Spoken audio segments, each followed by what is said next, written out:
안녕하세요. 아마존 코리아 공식 파트너사인 주식회사 펜글로벌의 서주영 대표입니다. 자, 오늘은 여러분들께 어떤 이야기를 해드릴까 하냐면요. 역시 굉장히 짧고 쉬운 내용이지만 브랜드 게이팅에 대한 이야기를 해드리려고 합니다. 물론 오늘 이 내용은 아마존에 대한 이야기입니다. 얼마 전에 저희 카페에 긴 장문의 질문이 올라왔고 도움을 요청하는 글이 올라왔어요. 아주 심심치 않게 종종 아마존으로부터 셀러들이 경고를 받는 내용이에요. 어떤 거냐면 그냥 요약해서 말씀을 드리면 리셀러 혹은 아니면 브랜드 승인을 받고 판매를 하는 그러한 셀러인데 어느 날 갑자기 아마존이 상품 판매하던 거를 비활성화를 시키고 갑자기 이제부터는 이거를 판매하실 수 없어요. 그러니까 재고 처리하세요. 이렇게 알림을 주는 내용들인 거예요. 그래서 왜 이런 일들이 일어나는지 요거에 대해서 간단히 좀 설명을 드릴까 합니다. 여러분들이 아마존 셀러시라면 너무나도 잘 아시는 제도 중에 하나가 브랜드 레지스트리, 브랜드 등록이라는 것이 있죠. 자, 이 브랜드 등록은 어떤 겁니까? USPTO 미국 특허청 아니면 내가 진출하고자 하는 나라의 특허청에다가 내 상표를 출원을 한 그 브랜드 오너에 한해서 아마존의 브랜드 등록을 신청을 하고 그 브랜드 등록이 승인이 돼서 완료가 되면 아마존 내에서 더 많은 제품과 더 많이 브랜드를 알릴 수 있는 마케팅 툴에 접속을 할 수 있게 해주고 또 그것뿐만 아니라 내 브랜드와 제품을 보호할 수 있는 지재권을 보호할 수 있는 그런 도구들에도 접근을 할 수 있도록 아마존이 허락을 해주는 그러한 게 브랜드 등록이지요. 여기에 들어가는 지재권을 보호하는 그 도구들이 주로 신고하는 리포트가 있고 또 그다음에 위조품 차단하는 것들이 있고 리스팅을 관리하는 것들이 있고 막 이런 몇 가지들이 포함이 돼요. 그죠? 그런데 이렇게 브랜드 등록을 완료한 셀러분들은 어떤 거를 기대하냐면 나 이제 내 제품 아무도 못 팔아. 나만 팔아. 이렇게 생각을 하세요. 그렇지 않아요? 왜냐면 내가 브랜드 등록을 했고 내가 다른 사람들한테다가 공급을 해주지 않으니까 나만 판매하는 거라고 생각을 하고서 이제 나한테는 그 어느 리셀러도 못 붙어 이렇게 생각을 하는데 그런 리셀러들을 100% 제거할 수 있느냐? 사실은 그렇지 않아요. 자, 코스알엑스 아마존에 들어왔습니다. 여기에 이 제품에 지금 리셀러들이 있습니까? 없습니까? 있다. 자, 어디에 있죠? 여기에 있습니다. 여기 뉴7 이렇게 있죠? 지금 이 제품을 이렇게 클릭을 해보면 코스알엑스뿐만 아니라 다른 리셀러 분들이 다 같이 판매를 하고 있다 이거예요.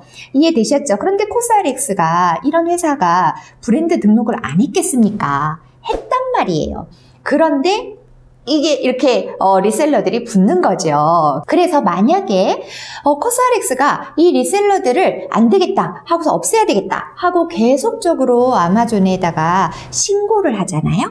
그러면 오히려 반대급부가 생길 수가 있습니다. 어느 정도는 신고를 해도 되는데 너무 잦은 신고는 오히려 리셀러들의 반발감을 일으키기도 하고요. 그 시스템 내에서도 이 브랜드 오너 너무 신고 많이 하는데 뭔가 이상한데 하고서 주시를 하게 돼요.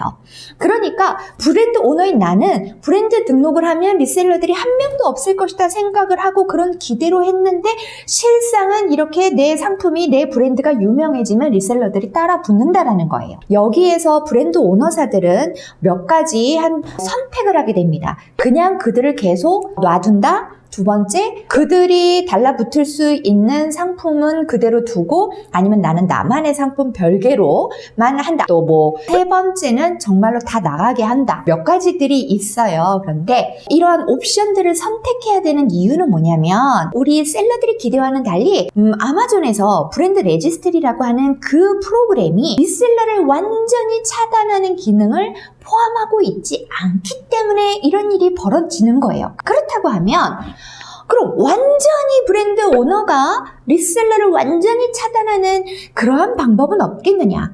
그러한 제도는 없겠느냐? 여기에 대해서 또 퀘스천이 생길 수 있겠죠? 자, 왜 없겠습니까? 있어요. 있습니다. 있기는 있어요. 쉽지는 않지만. 그래서 제가 소개는 드리려고요. 그게 오늘 소개를 해드리겠다라고 하는 브랜드 게이팅입니다. 자, 그러면 이제 첫 번째로 브랜드 게이팅이 뭔지 그 개념부터 우리가 살펴봐야 되겠죠? 자, 브랜드 게이팅은요, 특정 브랜드의 제품의 판매를 엄격하게 제한하는 정책입니다. 이 기능이 활성화가 된 브랜드의 제품을 여러분들이 판매를 하려면요, 아마존의 특별 승인을 받아야 해요.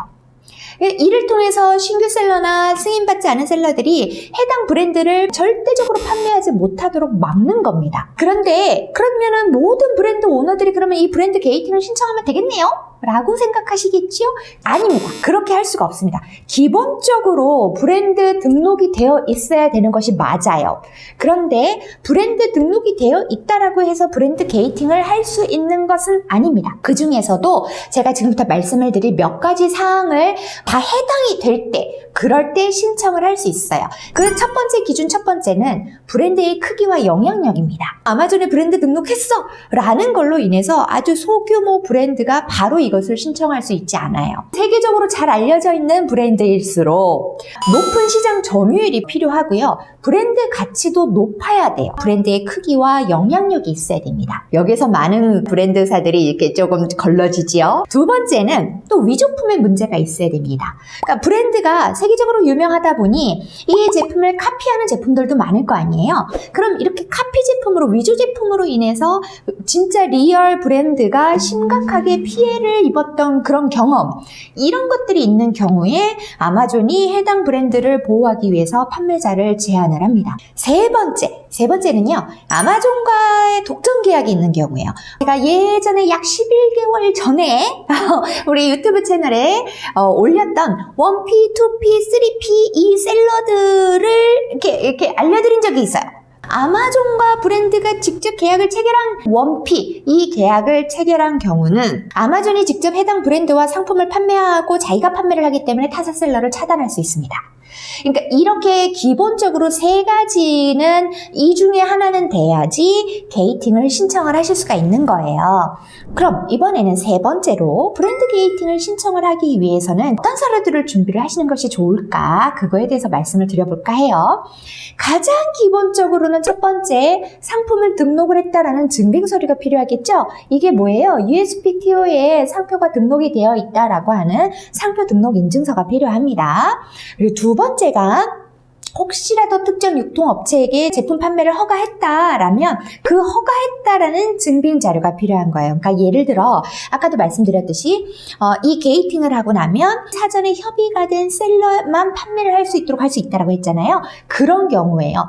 이미 나랑 협의가 돼서 내가 허락을 해준 리셀러가 있다면 그들에게 허가를 했다라고 하는 그 유통계약서 증빙서류가 필요한 거고요. 세 번째가 무단 리셀러나 위조품으로 인해서 피해를 봤었던 사례가 있다라고 하면 그런 위조품 문제 보고서 같은 것들, 이런 게 필요하고요. 그 다음에 네 번째가 조금 더 어려울 수 있을 것 같은데요. 내 브랜드의 가치를 증명할 수 있을 만한 데이터가 필요합니다. 즉 브랜드의 시장 점유율이라던가 소비자의 인지도라던가 이런 것들을 가지고 서류를 다 준비를 한 후에 셀러센트럴에 들어가서 신청을 하시면 아마존이 리뷰를 통해서 한 2주 정도 리뷰를 해요. 그리고 통과가 되면 브랜드 게이팅 효과를 브랜드 오너에게 주는 거죠. 자, 그렇다면 이번에는 네 번째에 대한 이야기를 좀 하고 싶습니다. 뭐냐면은요, 이 브랜드 게이팅과 브랜드 어프로블의 차이예요. 카테고리 승인은 여러분 잘 아시죠? 예를 들어서 자동차 용품이다, 보석류다, 뭐 이런 거를 판매를 하려고 하면은 먼저 카테고리 승인을 받아야 아마존에서 판매를 할 수 있었잖아요. 자, 그러면 카테고리 승인과 별개로 브랜드 승인은 특정 브랜드의 제품을 판매하기 위해서 아마존의 승인을 취득하는 것을 말해요. 그러면 대표님, 브랜드 게이팅은 똑같잖아요. 무슨 차이가 있어요? 하지만 좀 차이가 있어요.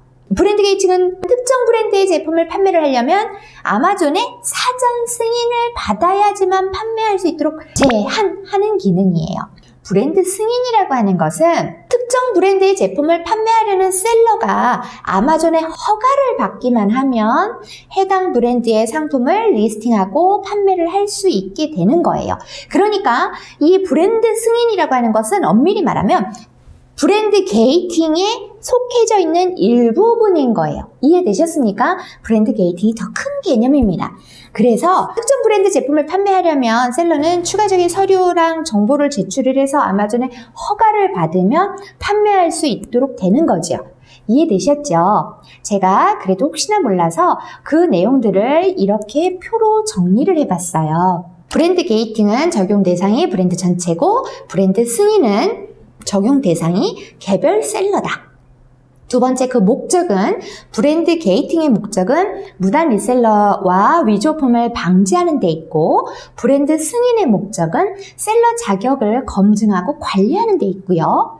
브랜드 게이팅을 승인할 수 있는 주체는 브랜드 소유자 셀러와 아마존 둘 다이지만 브랜드 승인은 아마존인 거고요. 셀러 승인 필요 여부는 사전에 브랜드 소유자와 협의된 리셀러만 판매할 수 있는 것이 브랜드 게이팅이고 셀러 개별적으로 아마존의 허가만 받으면 되는 사전 협의가 되지 않아도 아마존의 허가만 받으면 판매를 할 수 있는 것이 브랜드 승인입니다. 자, 그러므로 여러분이 생각하실 것은 브랜드 승인이 되거나 브랜드 등록이 되었다라고 해서 모두가 다 브랜드 게이팅이 적용이 되는 것은 아니라는 것. 그래서 리셀러들이 붙고 리셀러들이 판매할 수 있는 그러한 여지가 있다라는 것. 요거는 알아두시면 좋겠습니다. 자, 이제 이 차이를 아셨으니까 리셀러분들은 혹시라도 내가 그걸 판매를 하다가 이렇게 하루아침에 인액티브 처리가 되고 이거 못 팔아요 라는 그런 고지를 받았을 때 억울하지 아니하셨으면 좋겠고 또 브랜드 오너의 경우시라면 이러한 제도도 있으니 여러분들의 브랜드를 마음껏 빨리 글로벌리하게 키우셔서 이렇게 브랜드 게이팅을 신청을 하실 수 있는 그러한 올 한 해가 되셨으면 좋겠습니다. 양쪽 모두 성장하시는 한 해가 되시기를 바라면서 오늘은 여기까지 하고요. 다음에 또 좋은 내용으로 찾아뵙도록 하겠습니다. 구독, 좋아요, 알람 잊지 마세요. 다음에 봬요.